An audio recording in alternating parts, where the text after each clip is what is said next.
Welcome back to part 5 of the series. I don't even know how many Bible verses we've gone through so far, but I can say this. I'm tired of all these Bible verses. I'm tired of Nathan's ridiculous cherry picking, and I'm tired of Flat Earth. So let's get this over with. Fair warning, this last part is going to be covering a lot more Bible verses than your average Sunday morning service, so I apologize in advance if I start sounding like the Micro Machine Man turned into a televangelist. Alright, the first group of passages that our pal Nathan has here about the giant frisbee under our feet is entitled Earth's Measurements Unknown. Starting out with Job 38, verse 4 through 5, well, right out the gate, we've already talked about the fact that Job isn't exactly a scientist, he's not a mathematician, he's basically nothing more than a well-to-do religious man slash prophet. So what does he have to say here? Where were you when I laid the earth's foundations? Tell me if you understand who marked off its dimensions. Surely you know who stretched a measuring line across it. According to verse 1 of this chapter, this is God specifically talking to Job. Specifically, he's talking to Job through a storm or a whirlwind. So God is asking Job in verse 5 if he specifically knows who stretched a line across the earth and who measured its foundations. So this could actually imply that someone somewhere at some point in time actually did measure it. And he's asking if Job knows who that was. Well, damn, his first passage already contradicts the title of the section. Earth's Measurements Unknown, followed by somebody out there actually putting down a note of Earth's measurements. Unless God is actually being a smartass here, like he's saying to Job, who knows who put down the dimensions of Earth? But I doubt it. Next passage is Jeremiah 31:37. This is what the Lord says. Only if the heavens above can be measured and the foundations of the earth below be stretched out will I reject the descendants of Israel because of all they have done, declares the Lord. So this is God saying he'll reject the descendants of Israel if this impossible task is completed, that impossible task being measuring the foundations of the earth and the heavens above us. Does this mean the measurements of the earth are unknown? No. It says we can't measure the heavens above us, as in space, the universe, the vast infinite void above our heads. Now, we may get an idea, a general knowledge of the size of the universe, but are we ever actually going to be able to measure it from end to end and tell the exact dimensions of space above us, even with the technology made in the time span of our great-great-great-grandchildren's lifetimes? I don't think so. That's a big damn space over our heads. The irony being that we're here actually looking at this from the perspective of a guy who thinks we basically live in a tiny enclosed bubble. Now, it seems to me that's actually a much more achievable task than measuring space itself. All we have to do is figure out the diameter of the base of the firmament, figure out the height of the firmament at the North Pole, and then simple geometry actually tells us the exact measurements of this dome. It's not that difficult. But measuring an impossibly huge space that is just so incomprehensibly enormous that it blows the mind of any average person trying to think about it. The introduction starts like this. Space, it says, is big, really big. You just won't believe how vastly, hugely, mind-bogglingly big it is. I mean, you may think it's a long way down the street to the chemist, but that's just peanuts to space. That sounds more like the impossible task that God's putting forth here. Lastly in this section is Proverbs 25:3. As the heavens are high and the earth is deep, so the hearts of kings are unsearchable. Okay, well, this is comparing the heart of a king to the sky and the depths of the earth. This sounds like an accurate analogy, but does it mean that we don't know the measurements of the earth? No. It just means we can't know the hearts of the king, because it's just as impossible to search the depths of the ocean or the expanse of the sky. In addition to that, a quick search actually tells us that we've actually only explored about 5% of the Earth's oceans, and we've been sailing and diving into the oceans a lot longer than we've actually been exploring space. So only 5% in all that time? Think about that. Now, we can measure it to some degree. We do know the deepest point in the ocean in the Marianas Trench is 36,000 feet deep. Now, to put that into perspective, the height of Mount Everest is actually only 29,000 feet. So the deepest point below sea level is actually farther than the highest point above sea level. Let that sink in. So, moving on to the next section entitled Earth is a Disk and Not a Ball. First off, no. Earth is an oblate spheroid. That's been proven. But we're not here to discuss that. We're here to discuss whether or not the Bible actually supports this idiotic concept. Let's look at Job 38:13, verse 14. Do we really need to? We've already killed any scientific credibility that Job had a couple times over. That it might take earth by the edges and shake the wickedness out of it. The earth takes shape like clay under a seal, and features stand out like a garment. Well, this passage starts out with an incomplete sentence, but I'm guessing we're only talking about the part that says the earth has edges and taking shape like clay under seal. Well, if we look at our Bible Hub app, we can actually see that other translations don't say edges. They say ends, corners, extremities, or skirts. Wait, so the earth is wearing a skirt now? Plus, didn't we establish earlier that the earth doesn't move? Specifically, the word immovable was used back in part 2 of this series, which means we have yet another contradiction here. Either it's immovable, or it can be rattled around like a Christmas present on Christmas morning. It can't be both. As for the part of the clay under the seal, that means nothing. Have you ever actually looked at any of those seals? Have you ever actually seen what they are commonly used on? Letters and scrolls. Now, a letter might be flat, but any Dungeons & Dragons player will tell you that scrolls are actually pretty round and cylindrical. Also, I've actually done a little bit of history research here, and ancient seals weren't like the ones we commonly see used in like the Victorian England style, where they have the signet rings and the wax on paper. Now, actually, they were cylinders that were rolled out to create a scene in clay. So this part of the passage is actually just an analogy that's comparing the surface of the land to the clay that's being pressed out under a seal. So this is not even talking about the creation of the earth. This is talking about something completely different when it's taken into context with the previous passages. It's just an eloquent way of describing the landscape and how it looks, not trying to say that the entire earth is flat. Next! And we're back to every flat earther's favorite Bible passage, Isaiah 40:22. Makes me wonder if Nathan actually counted this one twice just to pad his 200+ verses. Now this time we're actually looking at the first part of the passage that says, "He sits enthroned above the circle of the earth, and its people are like grasshoppers." So he's taking the word circle to mean flat disk. Let's look at this geometrically, shall we? Take a perfect circle. It only looks like a perfect circle when viewed from directly above or directly below any other angle, and it looks like an oval or an ellipse, except for two other angles, 0 and 180 degrees, where it looks like a straight line. Funny enough, though, there is one shape in the three-dimensional existence in which we live that actually looks like a circle no matter what angle you look at it. And that, of course, is a sphere. No matter what angle you look at it, it looks circular. But let's take an even closer look at this Bible passage, shall we? Let's go to Bible Hub and look at some of the other versions they've got. Now, the contemporary English version says, "God is the one who rules over the whole earth." Good News Translation simply says, "the earth," not circle or anything. Just, it was made by the one who sits on his throne above the earth, beyond the sky. New American Standard 1977 says, "the vault of the earth," so earth is a vault now. The Net Bible says, "above the horizon of the earth." The International Standard Version says, "above the disk of the earth." Wait, what? Yeah. The International Standard Version actually says disk. Okay, we've got to look deeper into this. With a little research, the International Standard Version is a version of the Bible that was published in its entirety electronically in 2011. So this version, as of the time of making this video, is less than 10 years old. And it was published over the internet. Well, you read it on the internet, it must be true. Only as of 2019 were actual hardback and paperback versions made available to the public. It's meant to be a middle ground translation between literal and idiomatic. According to my research, it's actually meant to be translated into English metrical rhyme. So it's actually trying to make the Bible sound more poetic at times while being more literal in others. Nevertheless, that's one passage out of all the translations that uses the word disk. That's as close to the Bible saying the earth is flat as we've ever gotten so far. Oh, but wait, I missed this other one translation of the passage. The Dewey Rhymes version says, "It is he that sits upon the globe of the earth."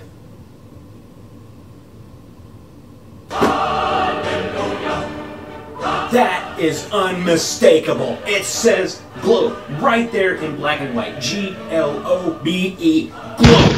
So with all these other different variations, especially with these last two, what's the original Hebrew text say? Let's go see. Well, the Hebrew word that's in question is one that translates to circle, class, ring, party, tropic, or sphere. So as far as I can tell, it seems the International Standard Version might have just taken a little bit of creative license in translating this one. Maybe they took the word ring and translated to mean disk. However, a ring and a disk are two slightly different things. The Dewey Rhymes translation admittedly takes a few creative liberties as well, but let's face it, taking the word sphere and translating it to the word globe is not that far of a stretch.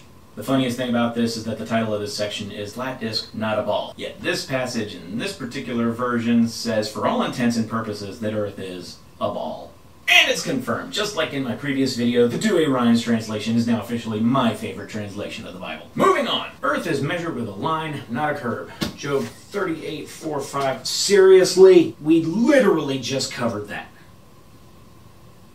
So the verse 5 talking about the earth being measured with a line, is that it? What, a line can't be curved? Take a ball, draw a line on it. Look, what's the problem here? Look at a basketball. It has lines all over it. Straight line, it's curved. What an idiot. Moving on. Paths are straight, not curved. Excuse me? First off, we've got 2 song lyrics to throw out. Then it's 1 Samuel 6:12. Then the cows went straight up toward Beth Shemesh, keeping on the road and lowing all the way. They did not turn to the right or to the left. Is that it? They went straight down a road to a city and that's it? They didn't turn left, they didn't turn right? They just followed the road? What's next? Isaiah 40 verse 3. A voice of one calling in the wilderness prepared the way for the Lord, make straight in the desert a highway for our God. So it's about taking a straight path on a highway in the desert. What about Matthew 3 verse 3? This is he who was spoken of through the prophet Isaiah. A voice of one calling in the wilderness prepared the way for the Lord, make straight paths for him. Just mention a straight path. What about Mark 1 verse 3? Same passage, different writer. A voice of one calling in the wilderness prepare a way for the Lord, make straight paths for him. Okay. What about Luke 3:4? Same thing. As it is written in the book of words, Isaiah the prophet, a voice of one in the wilderness, prepare the way, make straight path for him. Okay, what about John 1:23? You guessed it. John replied, the words of Isaiah the prophet, I am the voice of one calling in the wilderness, make straight the way for the Lord. And let's move on past the Gospels to Acts 16 verse 11. From Troas we put out to sea and sailed straight for Samothrace. And the next day we went on to Neapolis. So they sailed straight in this one. Then it's Acts 21:1. It's basically the same thing, just different destinations. After we had torn ourselves from them, we put out to sea and sailed straight to Kos. So all these are about straight paths, and that's supposed to mean that the earth is flat?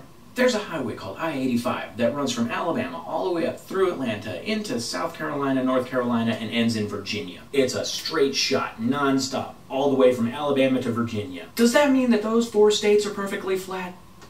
No, it doesn't. It doesn't mean anything. Straight doesn't mean flat. In the case of these passages, straight doesn't even mean straight. It just means directly, as in without taking any detours. What else? Hebrews 12:13. Make straight paths for your feet, so that what is lame may not be dislocated, but rather be healed.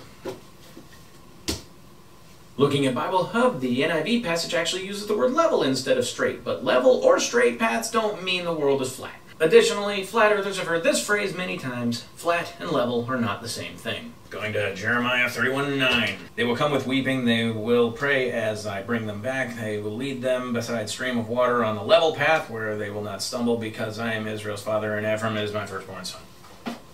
Dear God, and this passage actually goes back and forth from level and straight from one version to the next. The Good News Translation, the Net Bible, and the New Living Translation say smooth. My new favorite says the right way. No mention of a path at all. And again, none of this means that the entire earth is flat.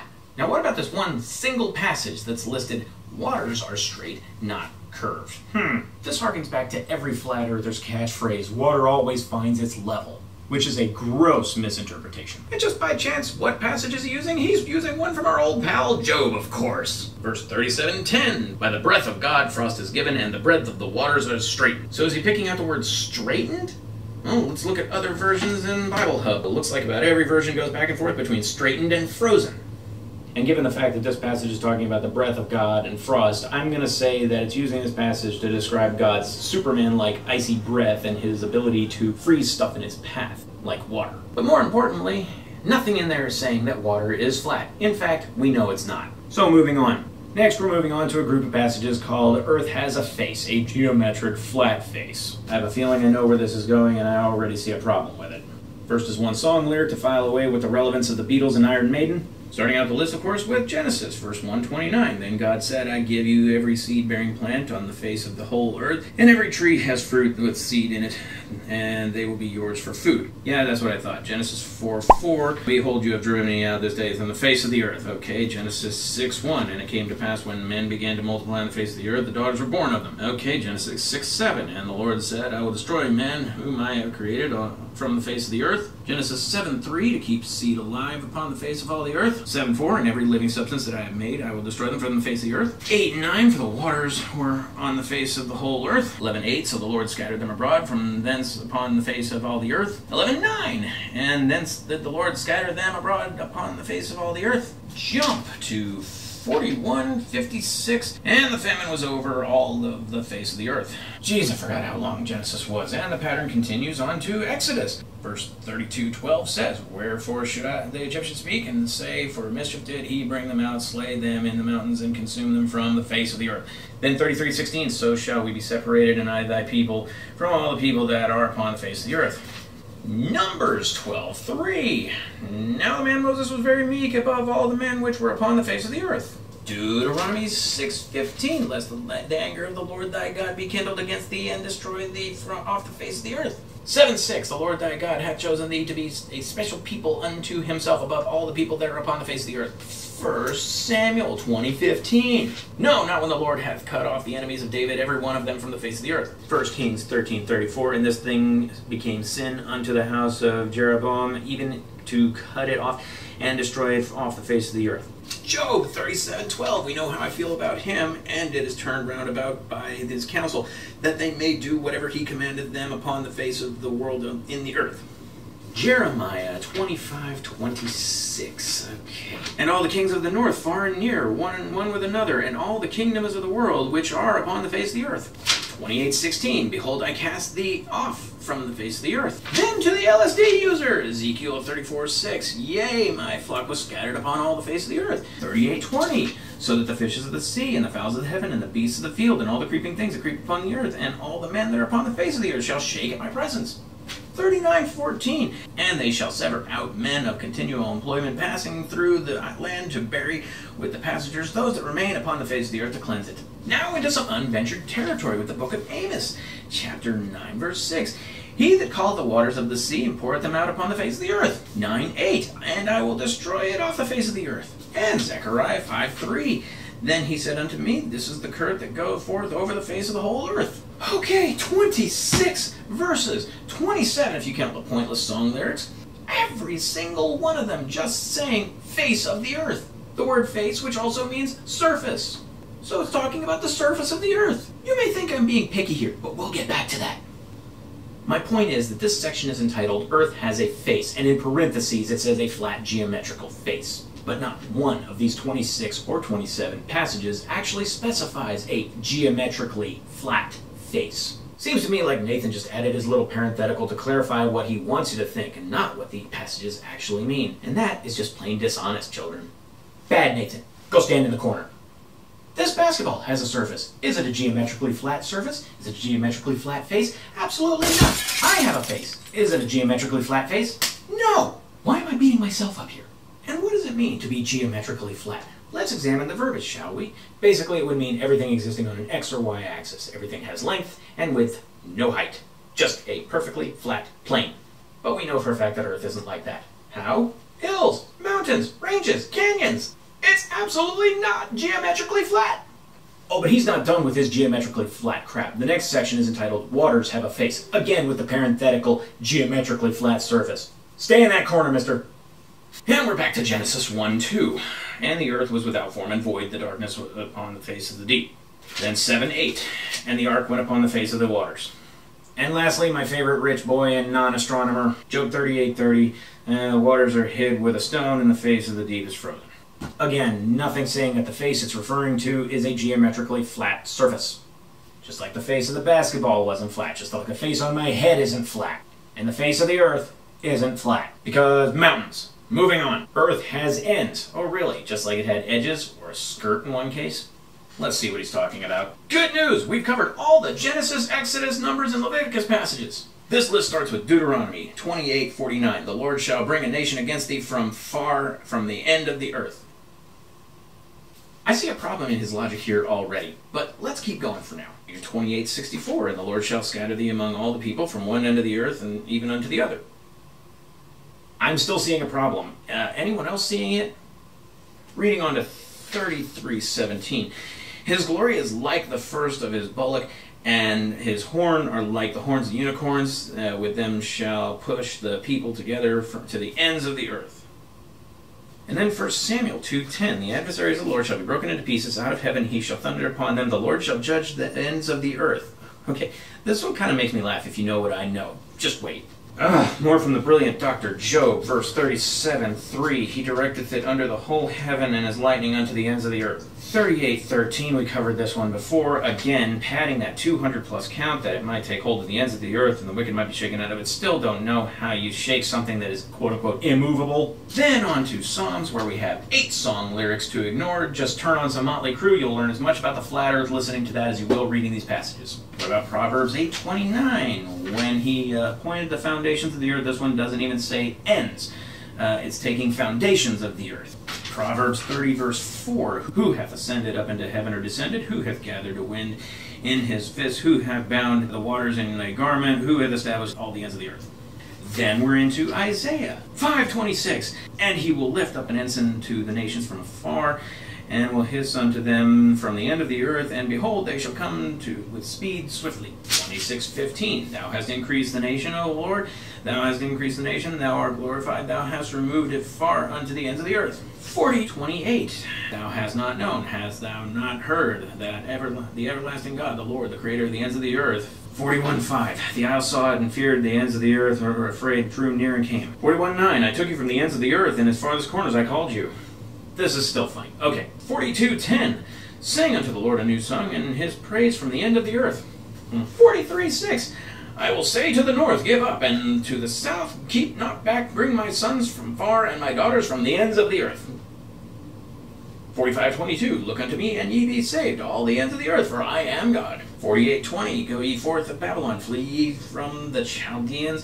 With a voice of sing declare ye, tell this, utter even unto the ends of the earth. 49:6. I will also give to thee for a light to the Gentiles, that thou mayest see a salvation unto the ends of the earth. And 52:10. And all the ends of the earth shall see the salvation of our God. I forgot how long Isaiah was. Incidentally, I looked up the longest book in the Bible. It's Jeremiah with 33,000 words. Genesis only has 32,000, and Isaiah has 25,000. Speaking of which, Jeremiah 10:13. When he uttereth his voice, there is a multitude of waters in the heavens, and he causeth the vapors to ascend from the ends of the earth. Jeremiah 16:19. O Lord, my strength, my fortress, and my refuge in the day of affliction, the Gentiles shall come unto thee from the ends of the earth. 25:31. And noise shall come even to the ends of the earth. 25:33. And the slain of the Lord shall be at that day from one end of the earth even unto the other end of the earth. And 51:16. When he uttereth his voice, there is a multitude of waters in the heavens, and he causes the vapors to ascend from the earth. Wait, did Jeremiah just plagiarize himself? Jeremiah 10:13 and 51:16 are identical. That's interesting. But then again, this isn't the first time the Bible has been known to repeat itself. It's just funny to see it actually happening in the same book, and with identical wording. Home stretch of this group, we now have Daniel 4:22. O King, thou art grown and become strong, for thy greatness is grown and reacheth unto the heavens, and thy dominion to the ends of the earth. Seriously?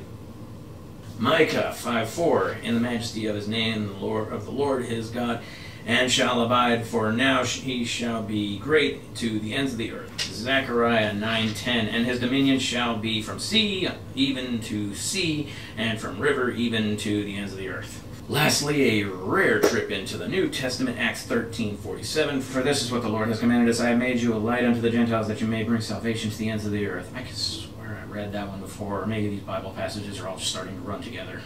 Okay. So this list of passages is actually trying to suggest that the earth has physical ends and therefore must be flat.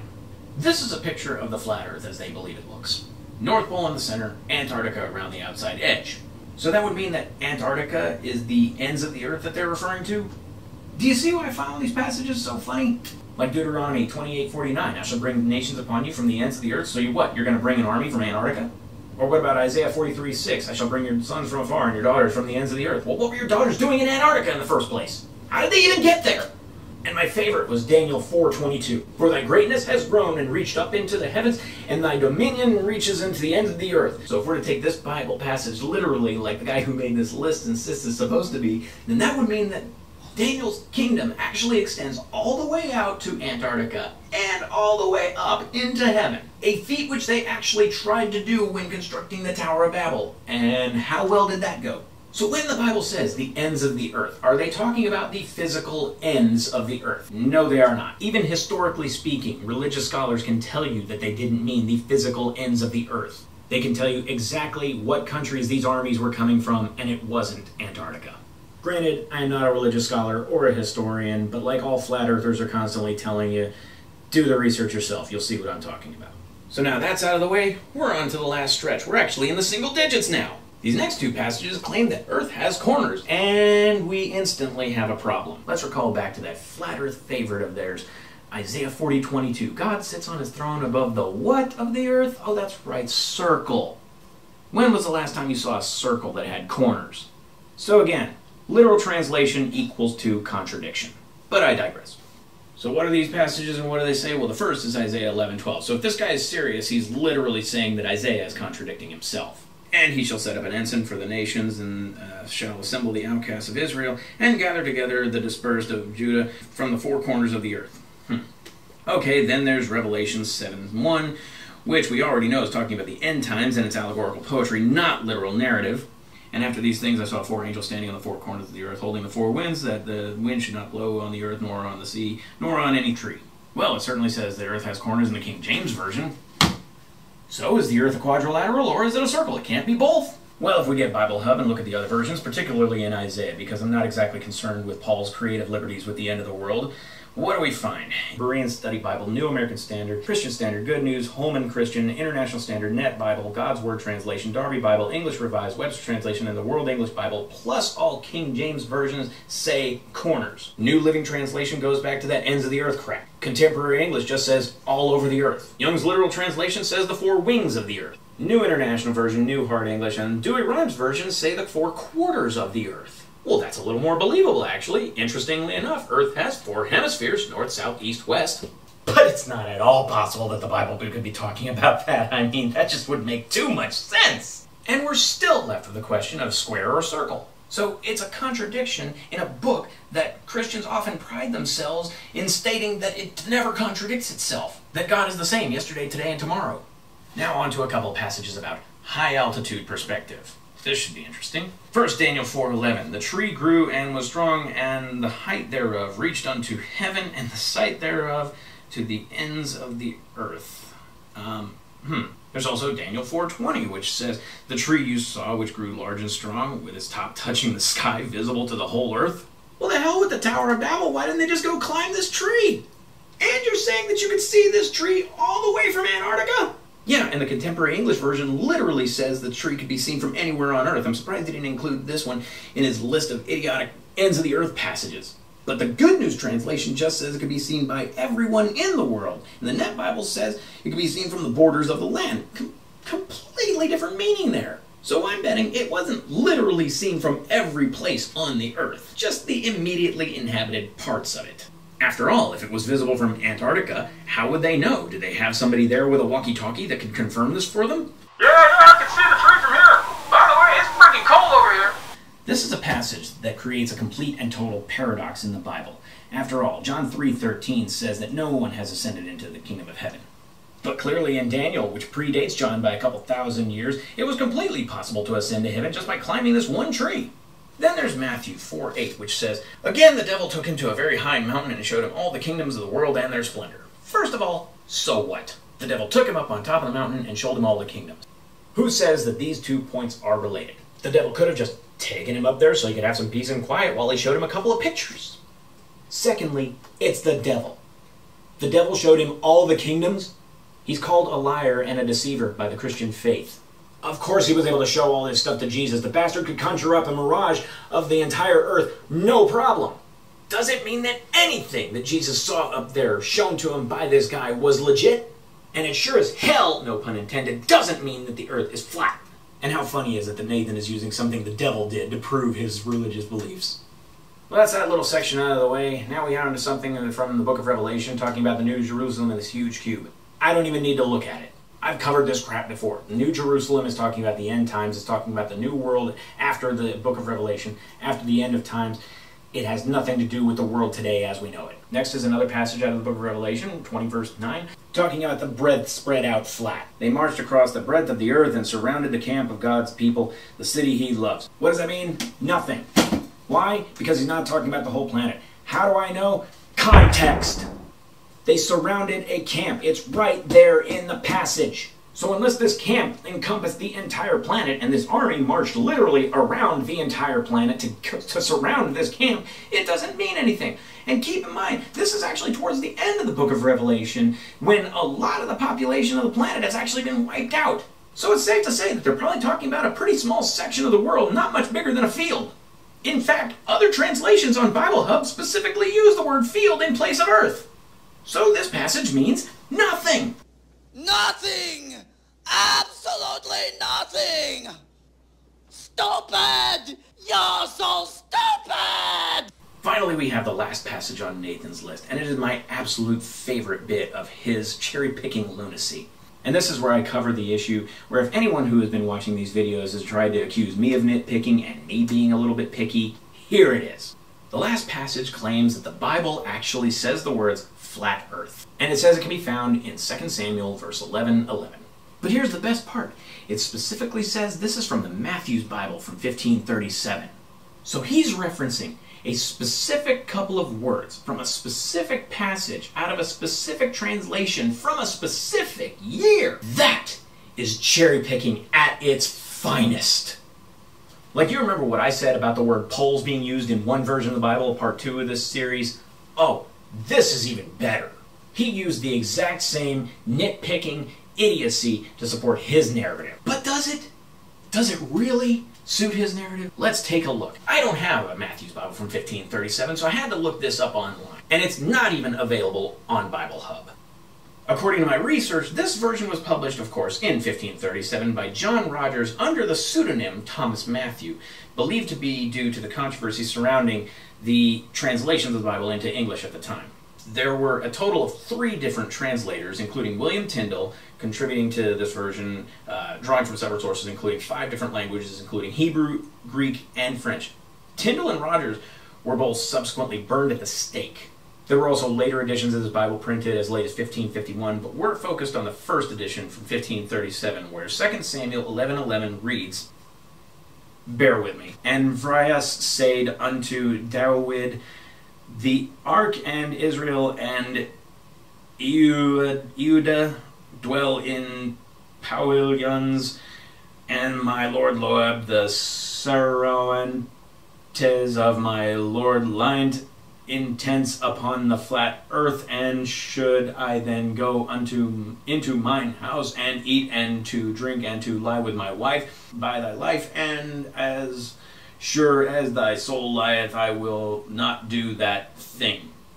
Wow! I'm amazed our friend Nathan can read regular English, let alone this old English crap. So does it say flat earth? Yes! Yes it does. But what's just important as verbiage? That's right. Context. The meaning of this pre-Shakespearean prose is basically that a soldier named Uriah was talking to another soldier named David. So it's basically just 2 soldiers talking to one another one day and saying our commanding officers are in the tents over there in that field. In fact, the New King James Version says, and Uriah said unto David, the ark and Israel and Judah are dwelling in tents, and my lord Jacob and the servants of my lord are encamped in the open fields. It is not, in any way, trying to imply that the entirety of the world is a flat plain. See this field?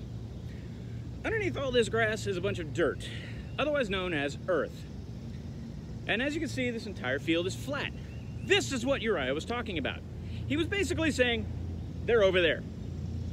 Now, if you can claim that this field constitutes evidence that the entire earth is flat, then I'm able to claim the exact opposite and say that that mountain back there is evidence that the earth is not flat. In summary, after going through every single one of these passages, short of a small lump sum of song lyrics which have about as much relevance as the lyrics to Hail to the King by Avenged Sevenfold, there is not a single one of these passages that say definitively that we are living on a flat, motionless plane. In fact, we found one passage out of one translation that specifically says Earth is a globe. And it's the passage that I see flat earthers constantly trying to quote in support of their own idiotic claims. Associate Pastor Mike Winger even has a video explaining that the earth isn't flat according to the Bible. I'll leave a link to his video in the description below. It's a very comprehensive Bible study that not only goes into the passages that are in this list, but also the parallel Bible passages that comprehensively explain the fallacy in this idiotic logic. My personal problem with using the Bible to support this idea is, one, it's a religious text and depends entirely on the person you're trying to convince that they also have the same beliefs as you. Two, it's been translated so many times, there's no possible way of knowing which version of the Bible you're supposed to listen to and which one you're supposed to ignore. Some think the King James Version is best, some people think the NIV version is best. Then there's more obscure versions, like the Douay-Rheims Bible, my new personal favorite. Then there's even more obscure versions, like this Matthew's Bible of 1537. And out of all those, over 400 translations in English alone, you want to say that you have the one translation that definitively translates exactly the way that God intended it. And you want to sit there and say that the divinely inspired word could possibly be translated into more than one version? How are you going to say that God intentionally meant for there to be 400 different versions of His word? That doesn't make for a very convincing argument. Even so, just a little bit of research into the Bible passages that you say support your antiquated ideas, and it all falls apart, and suddenly you are exposed as preaching a bunch of falsehoods and misleading information, essentially making you into a false prophet. Even worse is when you insult the people that don't agree with your beliefs, and you call them heathen and child of the devil, all because of the fact that they don't believe the earth is flat, because the standard you use in judging others is the standard by which you too will also be judged. Matthew 7, verse 1 and 2. After all, is it your business to judge anybody outside your religion? Maybe you should take a closer look at the people in your own community, the people that claim to be Christian, and just let God judge the ones who don't. 1 Corinthians 5, verses 12 through 13. And if you think that people are going to be damned to hell just because they don't believe the earth is flat, maybe you should take a closer look at Romans 10, verse 11 to 13. As Scripture says, anyone who believes in Him will never be put to shame, for there is no difference between Jew and Gentile. The same Lord is Lord of all, and richly blesses all who call on Him, for everyone who calls on the name of the Lord will be saved. And of course, there's the ever-loved John 3:16. For God so loved the world that He gave His one and only begotten Son, that whosoever shall believeth in Him shall not perish, but have everlasting life. Anyone who believes, be they a flat earther or any one of the rest of us who actually understands how reality works, the same Lord is Lord of all. Don't let the real message of the Bible get lost in your own personal quest to convince people that you're right, especially when there's ample evidence to prove that you're wrong. Because no matter what you think the Bible says, the earth is a globe. Deal with it. If you like this video, found it entertaining, or maybe even a little bit educational, hey, hit that like button, leave me a comment in the comments section, let me know what you think, and don't forget to subscribe for more content coming up in the future. Thanks for watching.